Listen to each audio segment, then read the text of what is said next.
How's it going, and welcome to No Fun Allowed series on Waterdeep Dragon Heist, a 5th edition module.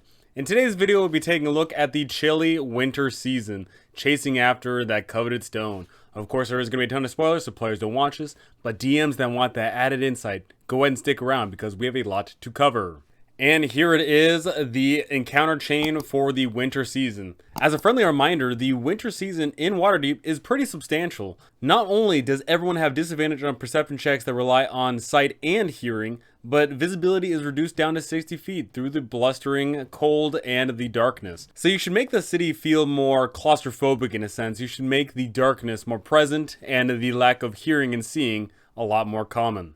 After your players catch that nimble right, they'll be given a map that is going to direct them right here to the converted windmill, which is actually, funnily enough, not in the city itself. It is actually located in the field wards outside.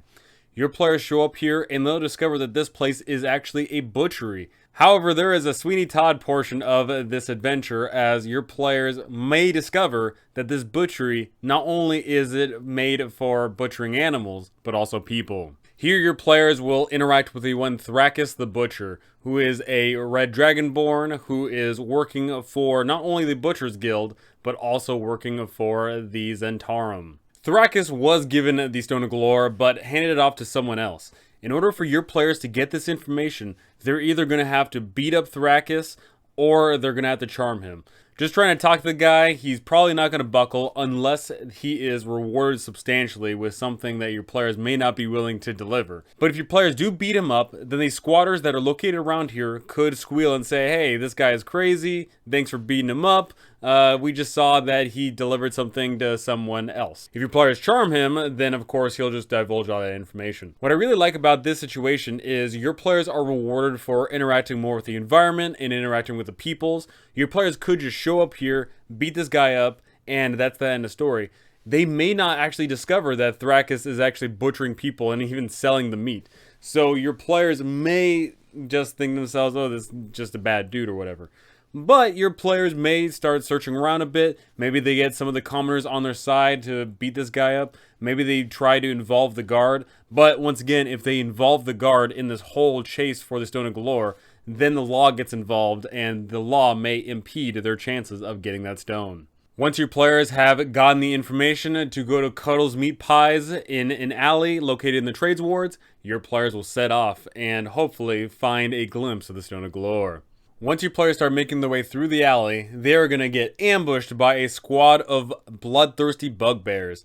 The thing to note here is the combat seems to be taking place far too close to where your players are going to be interacting with the people around here. So what I would recommend you do is have combat located at least down the street a little ways. Because if combat is happening just a mere 60 feet away or less from where your players are going to be interacting with other people, it doesn't make any sense because they're probably going to hear the shouting and screaming and whatever else. Another recommendation I have to this whole ambush is, yeah, you can have this ambush just fine. If anybody doesn't have a passive perception of 16, then they are surprised. That's perfectly fine. But the thing is, this fight could prove pretty deadly here. If your players are level 3, then they may get absolutely walloped. But if they're level 4, then hopefully they got enough resources for this whole engagement. The real thing to consider is don't have these bugbears fight to the death.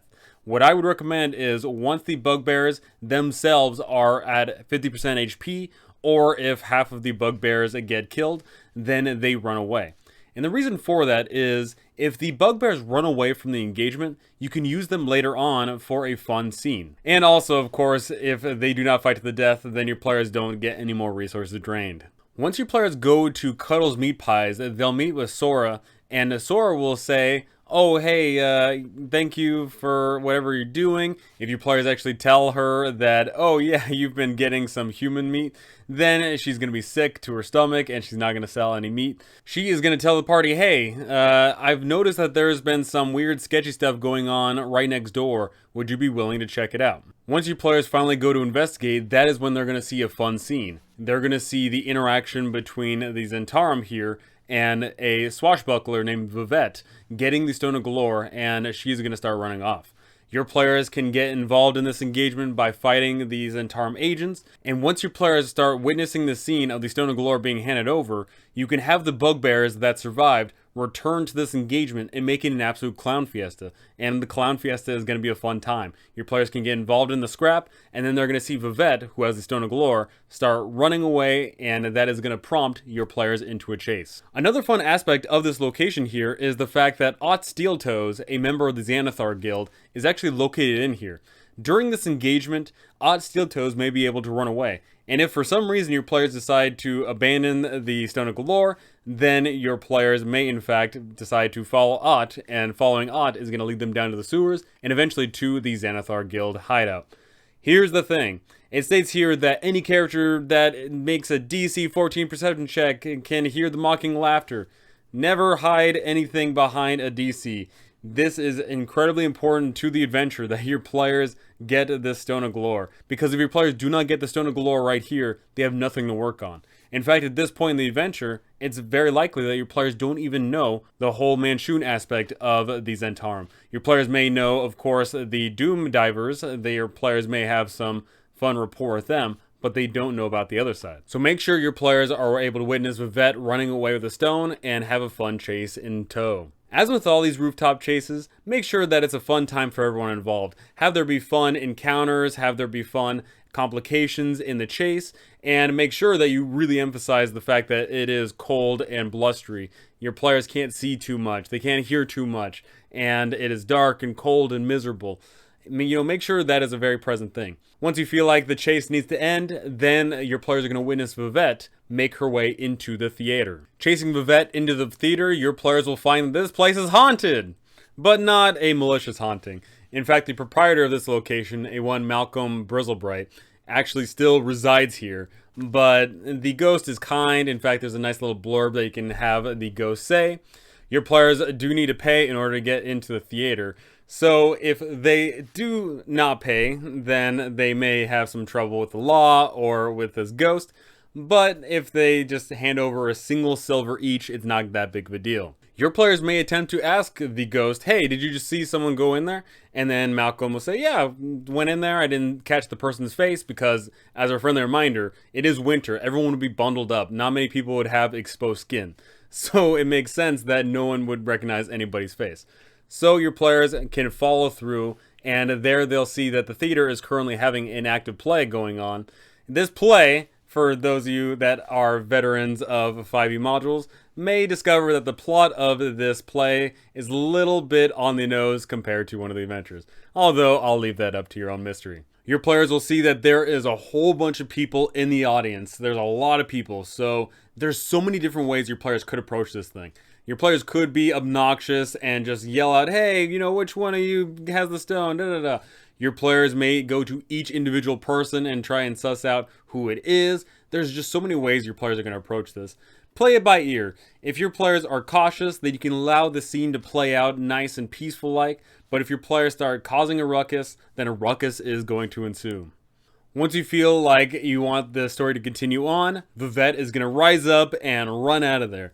So there is a lot of different exits Vivette can use to her own desires. It's more than likely your players won't be able to cover it all, but if your players do cover it all, you have one person stationed at this exit, another person stationed there, then there could be some complications with Vivette trying to get away. But the thing to consider is she individually is a powerhouse. She has the stat block of a swashbuckler, which can easily 1v1 a level 3 or even a level 4 PC. So long as your players are being cordial and not actually hurting any commoners, then the Harpers that are located here are not going to intervene. But if your players do start doing something crazy and terrible, then the Harpers are absolutely going to stand up, reveal themselves, and intervene. If Vivette is able to get away, then you can move on to the next part of this location, the street chase. But as a friendly reminder, Vivette does not have the Stone of Galore. She handed this off to the other agents located in here. During the chase, Vivette will give them a good run and a good laugh. And eventually your players are going to be able to catch her. Even though she does have advantage, and even though she can dash and do all that fun things, it is important that something happens that allows it for your players to catch her.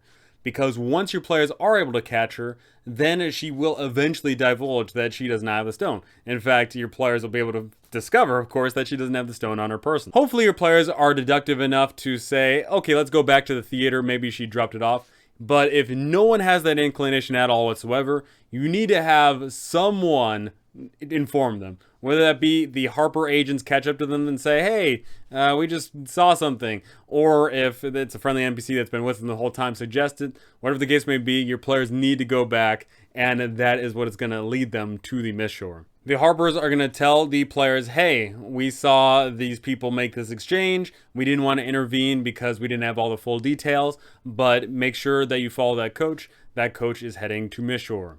But in another fun twist, the Stone of Galore is also not in Mistshore. It is actually being dropped off, but your players won't be able to know that.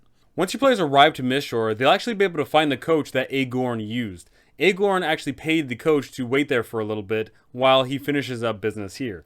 That business involves matricide. Make sure as you're describing this location and describing the ramshackle nature of it all, that everyone looks angry, this place isn't kind, this place sucks, it's cold, it's miserable, it's dark, and make sure that this place feels dank, dark, and miserable. And of course in this section we have the obligatory urchins that play around at the party. We have Squibbly throw a snowball at the party with a +0 to hit, and if he gets a hit, then no harm, no foul.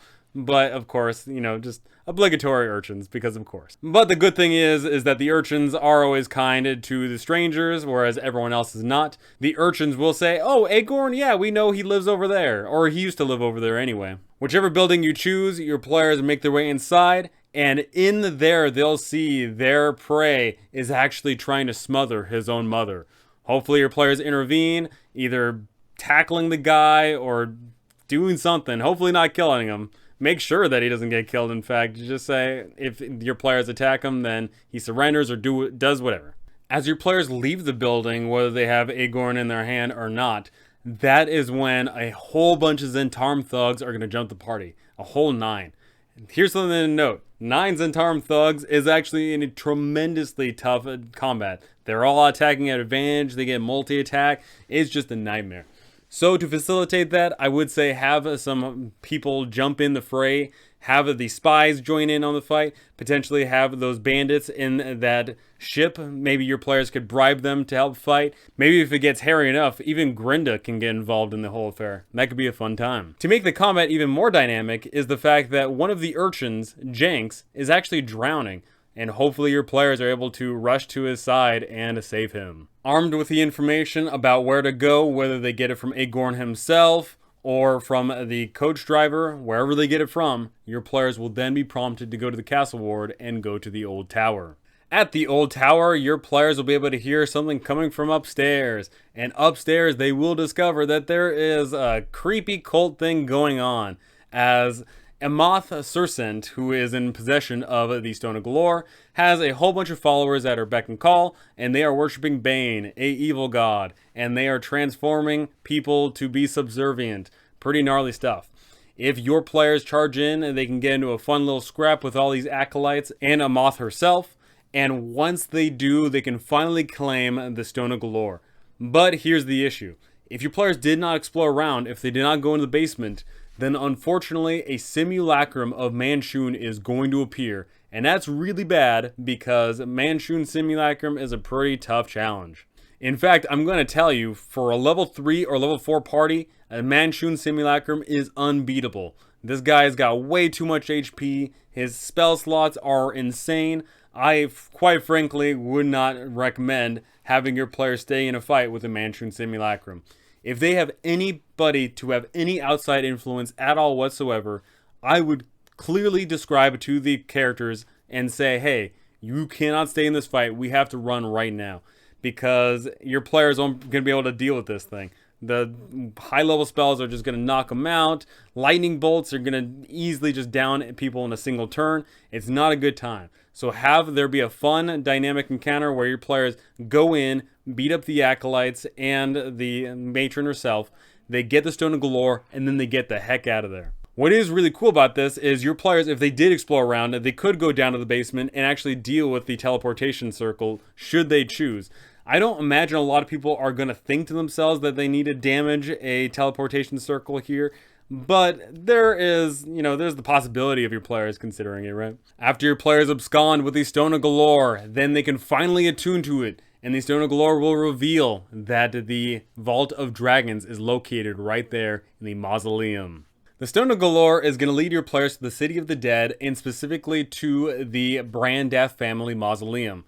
Here's the thing, your players probably have never heard the name Brandath before, but in fact, right there in the beginning of this adventure, and perhaps even throughout the entirety of this adventure, your players have interacted with someone who is of Brandath blood. And that's important because if anybody tries to make their way through the Brandath crypt, a tree is going to animate right next to them, a tree ent, and says, hey, you can't go in there. That's a big deal because a tree ent is crazy at this level. Once again, much like the Manchun simulacrum, this tree ent can easily dunk on the party. In fact, the tree ent has a really good chance of actually killing some people. So once again, I would express it to them in some way, shape, or form that your players need to overcome this challenge. How the heck are they going to find someone of Brandath blood? Well, that just takes a little bit of research. Your players can spend some time researching, and once they do, they will discover that there is still someone hanging around, their friend Renaer Neverember. So, of course, your players could hire Renaer to open up this place and allow them in, but of course that's going to rope Renaer into this adventure more than he may so choose. Maybe Renaer does want a piece of that treasure hoard, maybe he doesn't. But here's the thing about this debacle. Your players may have run afoul with Renaer Neverember. Maybe there's no way that your players are going to be able to rope Renaer into anything because they've peeved him off. Maybe Renaer is dead. There's a number of things there. If your players don't have any way to make themselves appear like Renaer, if they don't have any magic like that, then they're going to have to get creative here. Are they going to have to somehow find a way to kill this tree ent? Are they going to hire someone to look like Renaer? Are they going to have to find someone else from the Brandath family? Maybe you allow there to be another Brandath family member, and then that Brandath family member is going to say, hey, I'll open it up for you, but I want a piece of that loot there. You know, there's a lot of solutions that your players could discover here. But if your players are on the up and up, then it's probably easy enough to get Renaer Neverember to open this thing up. So overcoming the entrance is pretty hard in itself. But another issue is the fact that this place is warded. Right from the get-go, as soon as your players step inside, there is a glyph of warding here, and that could easily jack up the party's day. Anybody caught in this thing is going to have to make a dexterity saving throw or take 5d8 fire damage on a failure or half as much on a success. That could theoretically wipe a party right there, especially if they've already gone through several encounters during this chain. So hopefully they are smart, hopefully they're cautious, but if they aren't and they get caught up in this whole thing, then there's a chance that some people may get hurt or maybe even die. Looting this place, your players will be able to discover a headband of intellect guarded by a measly pair of 6 crawling claws. And mind you, that headband of intellect could be pretty useful because hopefully that makes some of the characters big-brained. But the cool thing is once your players start looking around, feeling all the nooks and crannies of this location, at some point, someone is going to discover that there is, in fact, an illusion here. Past that illusion is the Vault of Dragons, some hundreds of feet down. So you can allow your players to explore around a little bit here. You can have them maybe rolling some dice. You can do whatever. But at some point, at some time, someone is going to interact with the rubble, and they're going to discover that's an illusion. And then after all is said and done, there it is. Your players have the Stone of Galore in hand, and they have the location of the Vault of Dragons. I really like this encounter chain. There's a lot of fun things going on for it. We got these fun chases, we've got these interacting with people of high and low society, we've got these scummy Xanathar and the scummy Zentarum duking it out. We've got a lot of things going on for it here. And the cool thing is your players can have a brush-in with a villain, but they may discover that it's just a simulacrum, and maybe even later on have to deal with the real Manchun himself. If for any reason your players just take completely wrong turns, wrong guesses, wrong interrogations, do whatever, and they lose that Stone of Galore, then at some point they're going to have to go to the Kolad Towers and get it themselves. And that could be an absolute nightmare. But of course we'll be getting that in future videos. So go ahead and tell me, do you like Winter, or is there another season you like more in particular? Are your players going to be able to get the Stone of Galore, or is it going to escape their very grasp? And did your players piss off Renaer Neverember and now have to come up with some elaborate way of getting into that mausoleum? Go ahead and tell me all those things because I want to know. But that's going to do it for me. Thank you for watching. Thanks for listening. And thank you to my amazing patrons. You guys are absolutely incredible. And I cannot wait to see you all in the next one.